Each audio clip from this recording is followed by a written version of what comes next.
Nongeye kubasuhuza mwe mwese mukurikira amakuru ya Rio World News 250. Gusa mbere yuko dukomeza n'iyi nkuru nabateguriye ijyanye n'inyandiko cyangwa se amateka y'amayobera atajya avugwa muri rubanda, atajya ashyirwa hanze, bivuga yuko yaba abitse mu ishyiranguranyandiko z'i Vatican. Niba utarakanda subscribe kuri YouTube channel yacu, reba munsi gatoya y'iyi nkuru ahantu hari ijambo ritukura, ukandeho, wibuke no gukanda ku nzogera irahita iza imbere y'iryo jambo kugira ngo amakuru yacu yose ujye uyagezwaho ako kanya agisohoka. Twihuse cyane, i Vatican ni ahantu havugwaho amayobera n'ibihuha byinshi ku bintu byaba bihishe mu ishyiranguranyandiko zaho. Akaba ari muri urwo rwego tugiye kubagezaho bimwe mu bintu bidasanzwe bivugwa bishobora kuba bihahishe nk'uko tubikesha urubuga rwa top10.net. Ikintu cya mbere kivugwa nuko buriya i Vatican mu ishyiranguranyandiko zabo bashobora kuba babitse icyemeza cyangwa se amateka yemeza ko Yesu yaba yarabayeho cyangwa se atabayeho. Abantu benshi bizera ko Yesu Kristo w'i Nazareti yabayeho, ariko hari n'abandi batabyemera. Gusa hari abajya bavuga ko Kiliziya Gatolika ishobora kuba ifite ibisubizo kuri ibyo bibazo byibazwa, kandi ko ibyo bisubizo bishobora kuba biri muri iryo shyinguranyandiko cyangwa se archive z'ibanga z'i Vatican. Bivugwa ko aha hashobora kuba hari ibigaragaza ibisekuru bya Yesu cyangwa se ibigaragaza ko ibimuvugwaho muri Bibiliya bitigeze bibaho. Nibyo ushobora kuba wizera ko ari ukuri yabayeho cyangwa se atabayeho, ariko kuba Kiliziya ibika zimwe mu nyandiko zihishe ukuri mu bubiko bwayo burinzwe cyane aho nta muntu wapfa kubigeraho, bishobora gutuma bamwe bibaza niba koko bemera cyangwa se bahakana ko Yesu yabayeho. Bamwe bakibaza impamvu niba koko Kiliziya yemera ko Yesu ari ishingiro ryayo idashyira ku mugaragaro ibyemeza niba yarabayeho cyangwa se atabayeho ngo bamare rubanda impungenge. Ikintu cya kabiri bivugwa yuko gihishe muri izo shyinguranyandiko z'i Vatican ni igishushanyo cy'imashini idasanzwe, imashini iguruka. Iki kintu byemezwa ko Vatican ifite mu ishyinguranyandiko yayo ni igishushanyo cy'imashini iguruka cyakozwe mu kinyejana cya 18 ndetse cyagaragajwe muri Lux in Arcana, ahakusanyirizwa ibimenyetso byavuye mu ishyinguranyandiko ya Vatican muri 2012. Ni igishushanyo bivugwa ko cyashushanyijwe n'umupadiri ukomoka muri Brazil witwa Lourenço Gasmao, wari waratwawe n'ibijyanye n'indege. Mu 1709 yabaga Lisbon ubwo yakoraga igishushanyo cy'imashini y'amayobera iguruka. Bikaba bivugwa ko iki gishushanyo cya design kibitse i Vatican.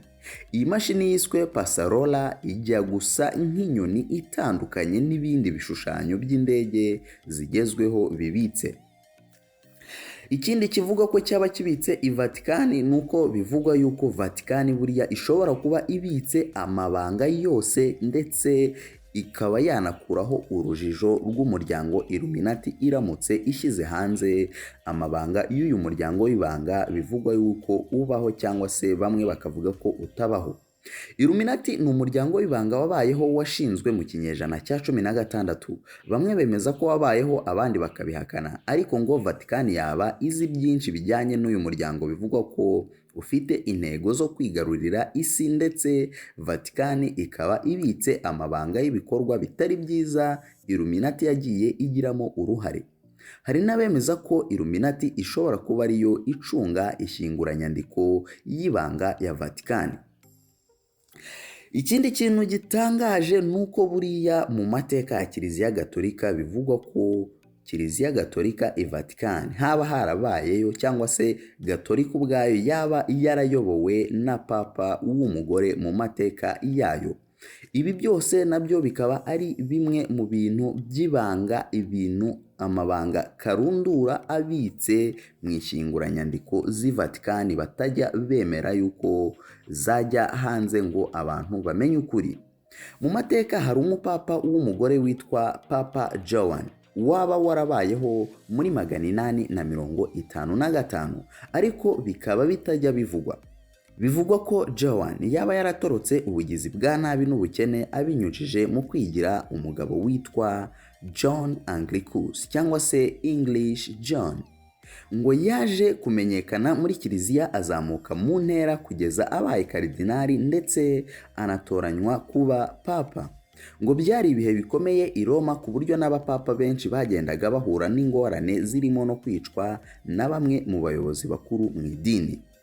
Ngo byari bigoye rero guhisha umugore w'umupapa mu mateka nubwo yari yarigize umugabo, na cyane ko hari inyandiko zimwe zivuga ko yaba yaranatowe atwite ndetse akaza kubyara hagati mu buyobozi bwe. Inyandiko nyinshi kandi zivuga ko we n'umwana we bishwe, mu gihe abandi bavuga ko uyu mugore yoherejwe muri gereza naho umuhungu we akaza kuba musenyeri. Gusa kuba uyu mupapa w'umugore yarabayeho cyangwa atarabayeho byose bizwi na Vatican, kuko iryo ni rimwe mu mabanga karundura batajya bemera, batanapfa no kwemera ko byabayeho cyangwa se ngo babishyire hanze. Ikintu cya nyuma tugiye gusorezaho buriya ngo nuko i Vatican bashobora kuba bafite isura ya nyayo y'umwami n'umukiza Yesu Kristo.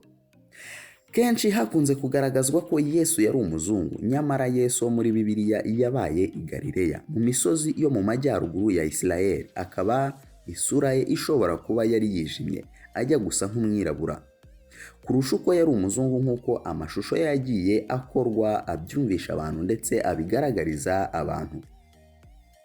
Gusa nta gushidikanya Vatican izi neza uko Yesu yasaga, kuko ishobora kuba ibitse amashusho ya kera ya Yesu yakozwe n'abantu bihuriye nawe mu buzima bwa nyabwo.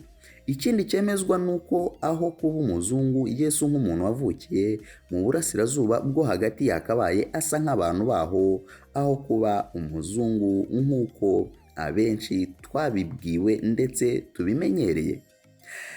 Mwe mwese mukurikira Rio World News 250, nangaha dusoreje iyi nkuru, iki cyegeranyo kijyanye n'amabanga karundura abitse mu ishyinguranyandiko z'i Vatican. Gusa niba utarakanda subscribe kuri YouTube channel yacu ariyo Rio World News 250, reba munsi gatoya y'iyi nkuru ahantu hari ijambo ritukura ukandeho, uhita ukanda no kunzogera irahita iza imbere yaryo kugira ngo amakuru yacu yose ujye uhita uyagezwaho ubimenyeshwa ako kanya tukimara kuyashyiraho.